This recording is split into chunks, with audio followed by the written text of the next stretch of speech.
American president Donald ട്രംപിന് ആരോടെങ്കിലും പിണങ്ങിയിരിക്കണം. രണ്ടാമത് അധികാരത്തിലെത്തിയത് മുതൽ നാളിതുവരെ ആവർത്തിച്ചു പോരുന്ന ശീലമാണത്. ട്രംപിന്റെ പിണക്കങ്ങളും ഇണക്കങ്ങളും മാധ്യമങ്ങൾ വാർത്തയാക്കാറുമുണ്ട്. ഭരണത്തിന്റെ തുടക്കത്തിൽ കാനഡയോടും മെക്സിക്കോയോടും പിന്നീട് പഹൽഗാം ഭീകരാക്രമണത്തെ തുടർന്നുണ്ടായ പ്രശ്നങ്ങൾക്ക് ശേഷം ഇന്ത്യയോടും നല്ല രസത്തിലായിരുന്നില്ല. പാകിസ്ഥാൻ വെടിനിർത്തൽ നടത്തിയത് അമേരിക്ക ഇടപെട്ടത് കൊണ്ടാണെന്ന പ്രസ്താവനയും അതേ തുടർന്നുണ്ടായ ഇന്ത്യയുടെ നിരസിക്കലും മോദി ട്രംപ് സൗഹൃദത്തിൽ വിള്ളൽ വീഴാൻ കാരണമായിരുന്നു. ഇപ്പോൾ പുതിയതായി ട്രംപിന് നീരസം റഷ്യൻ പ്രസിഡന്റ് വ്ളാദിമിർ പുടിനോടാണ്.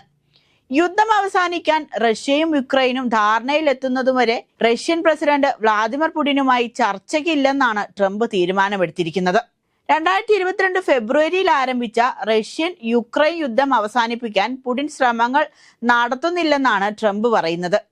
അതിനാൽ യുദ്ധം അവസാനിപ്പിക്കുന്നതിനായി തന്റെ ശ്രമം പാഴാക്കാനില്ലെന്നാണ് ട്രംപ് മാധ്യമങ്ങളോട് പറഞ്ഞത്. പുടിനുമായി നല്ല ബന്ധമാണുള്ളത്, എന്നാൽ ഒത്തുതീർപ്പ് നടത്താത്തത് നിരാശപ്പെടുത്തിയെന്നും ട്രംപ് പറയുന്നു. ആ വാക്കിൽ തന്നെ പുടിനോടുള്ള ട്രംപിന് നിരാശ വ്യക്തമാണ്. ഓഗസ്റ്റ് 15-നാണ് ട്രംപും പുടിനുമായി അവസാനം കൂടിക്കാഴ്ച നടത്തിയത്. അതിനുശേഷവും യുദ്ധം അവസാനിപ്പിക്കുന്ന കാര്യത്തിൽ പുടിന്റെ ഭാഗത്തു നിന്നും ശ്രമങ്ങളൊന്നും കണ്ടില്ലെന്നാണ് ട്രംപിന്റെ പരാതി. യുദ്ധം അവസാനിപ്പിക്കാൻ ചർച്ചകൾ നടന്നതിന് ശേഷവും യുക്രൈൻ തലസ്ഥാനമായ കീവിൽ റഷ്യ നടത്തിയ മിസൈൽ ഡ്രോൺ ആക്രമണത്തിൽ കഴിഞ്ഞ ദിവസം 4 പേരാണ് കൊല്ലപ്പെട്ടത്. 16 പേർക്കാണ് പരിക്കേറ്റത്. പുടിനോട് മുഖം തിരിച്ചു നിൽക്കുന്നതിനിടയിൽ ചൈനയുമായി ഉണ്ടായിരുന്ന പിണക്കത്തിന്റെ മഞ്ഞുരുങ്ങി തുടങ്ങിയെന്നുള്ള സൂചനകൾ കണ്ടു തുടങ്ങിയെന്നാണ് അന്താരാഷ്ട്ര മാധ്യമങ്ങൾ പറയുന്നത്. ചൈനയുമായുള്ള തീരുവ യുദ്ധം നിലനിൽക്കുന്നതിനിടയിലും US പ്രസിഡന്റ് ഡൊണാൾഡ് ട്രംപ് 5 ദിവസത്തെ ഏഷ്യൻ സന്ദർശനത്തിന് പുറപ്പെട്ടു. 3 രാജ്യങ്ങൾ സന്ദർശിക്കുന്ന ട്രംപ് ചൈനീസ് പ്രസിഡന്റ് ഷീ ജിൻ പിങ്ങുമായി ദക്ഷിണ കൊറിയയിൽ വെച്ച് കൂടിക്കാഴ്ച നടത്തുമെന്നാണ് പുറത്തുവരുന്ന വിവരം.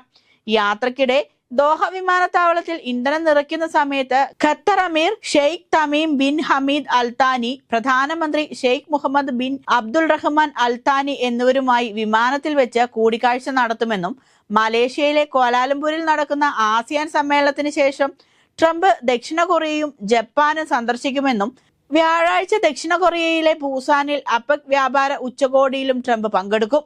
ഇവിടെ വെച്ച് ഷീ ജിൻ പിങ്ങുമായി കൂടിക്കാഴ്ച നടത്തുന്നതിനുള്ള പദ്ധതി ഉണ്ടെന്നും പറയപ്പെടുന്നു. എന്നാൽ കൂടിക്കാഴ്ച നടത്തുമോ എന്ന കാര്യം ചൈന ഇതുവരെ സ്ഥിരീകരിച്ചിട്ടില്ല.